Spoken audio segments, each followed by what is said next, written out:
For day number 3 in our Ancient Inheritance walkthrough, I wanted to point something out first because somebody messaged me and said I should mention it because they forgot to do this.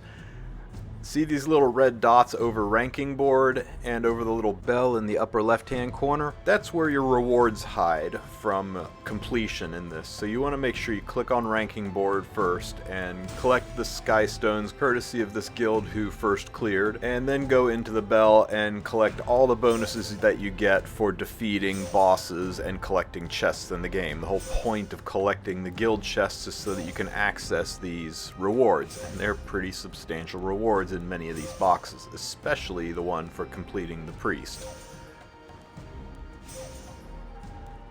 It would be almost an epic level tragedy to work all the way through Ancient Inheritance and never collect these rewards.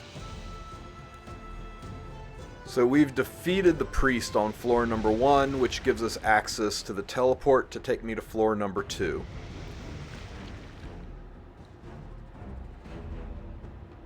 There's nothing worth sticking around on floor 1 for, so I'm jumping to floor 2. Now, just to mention it, you can't go back. Once you advance to the second floor, you're permanently locked out of the first floor, so if there are still guild chests to collect there, make sure that your team collects them.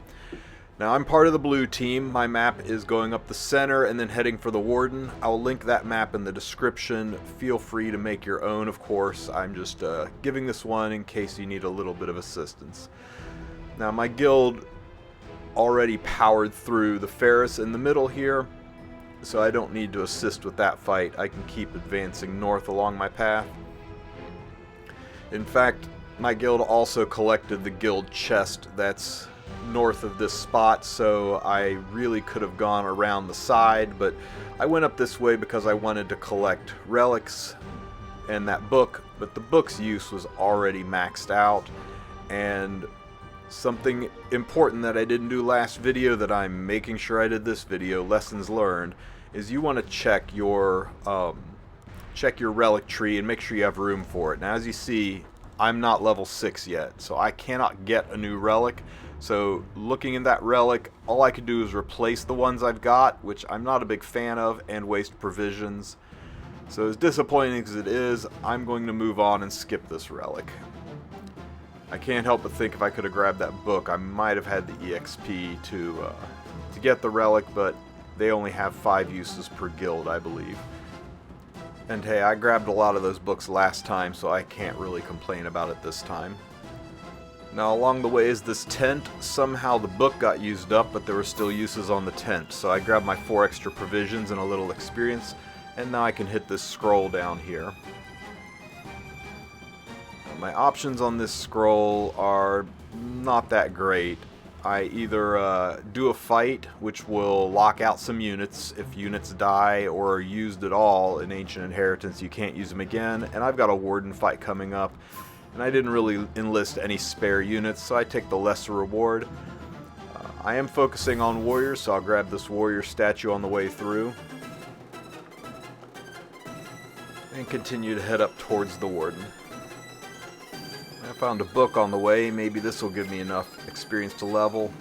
No, I'm still way short. Bottom left hand corner you can see your experience level progression, and I'm just not close enough to get that relic shrine. Again, I don't want to do a fight, even though it costs me a class enhancement. I am still not quite going to level up enough to get that relic, so I guess I will hit the Warden with what I got.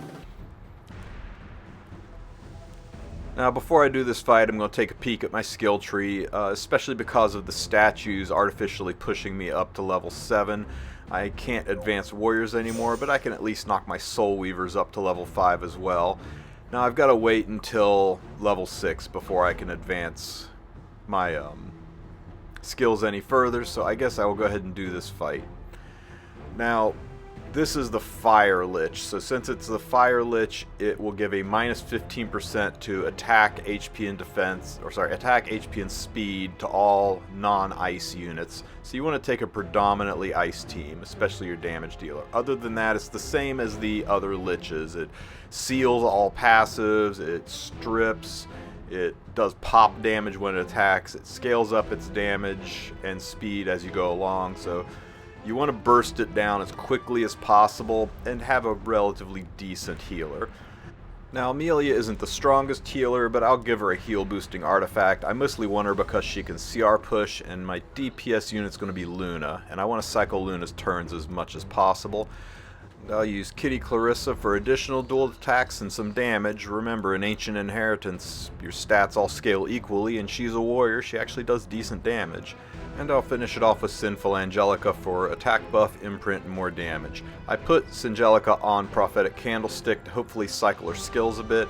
Since the boss is below 50% health, I'm using Jacko's Symbol on Luna. It's probably the best single target DPS out there as long as you have debuffs on the enemy.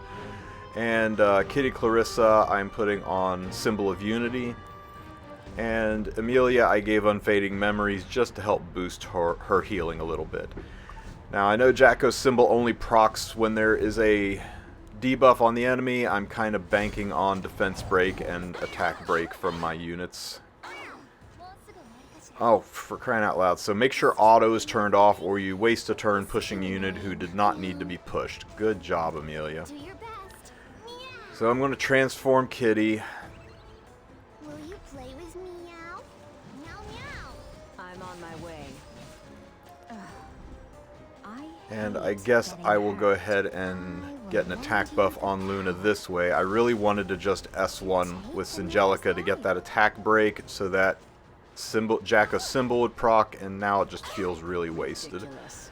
So this is going to do damage as if I have no artifact at all. Hopefully I stick a defense break. Okay, so I got the defense break, and I can't push Luna up again. Man, this really hamstrung my damage. Oh, at least I got a dual attack, so that makes up for it a little bit. And since we're attacking into a defense break debuff, I'm getting good maximum damage here. And I forgot that the Lich does a full ignore ER strip, so Sinful Angelica was probably not the best option here. At least I can push. Luna is ready to take a turn anyway, so I'm just going to heal. Leave it to me. And we'll burn this attack. I gave up the attack buff, but I wanted to be able to push Luna again later. Don't worry. No candlestick proc, so unfortunately her S3 is not ready. Okay, Luna is ready to take a turn, so I'm going to push Sinful Angelica around. This will let her get her S3 up. I can get her dual attacks back online, and she can give the attack buff to Luna, except Luna cut. Well, that's disappointing, but... So no attack buff on this attack, and I didn't get the defense break, but at least I can get Sinful Angelica's S3 back up. And start doing some dual attacks again.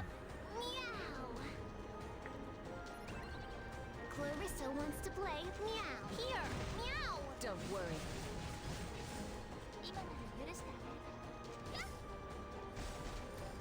Okay, I'll...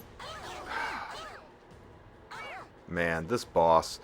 So I guess I didn't notice his ultimate was ready again, and he S3'd and did the ignore ER strip. So I lose my attack buff, and now Singelica is useless again. So really, Singelica probably not the best choice for this fight. I probably should have just taken an additional strong DPS unit for this fight, like maybe Sigrid. I'm on my way. At least I've got the attack break up so that I can still do decent damage with Luna. When the Lich kills somebody, the Lich CR pushes and gets an extra turn. Didn't get an extra turn there because it was the pop damage that killed Kitty instead of the actual attack. This is going to wind up being a pretty disappointing score for me, I think. At least I got the defense break. Hopefully I can get one more attack off with Luna before I get killed. Nope, of course he targets Luna, and that's going to kill her off. So About 230k damage. All in all, this is a very disappointing run for me. I was expecting at least 350 to 400k out of this team, and probably could have gotten it if I'd taken a 4th strong DPS unit like Sigrid, or even a secondary CR pusher like Green Lots, for example. But we'll take it. It's not great damage, but it is what it is. Taking a look at this Lich, its health is pretty down, and only 4 of us have hit it so far. There's 8 people on my team, and we've got 2 teams converging on this guy, so we'll have 15 people hitting it here pretty soon. I don't think there's a reason for me to unload a second attack, so I'm going to save my provisions to advance on the next island. If towards the end of the day it's still not down, I might squeeze off a second attack, but I'm going to call it for here, and we'll do the North Island in the next video. If you have any questions, ask them in the comment section. Always remember to like and subscribe, and if you want to see the maps, I'll have the blank versions as well as the pathed versions available in the description. Have a great rest of your day.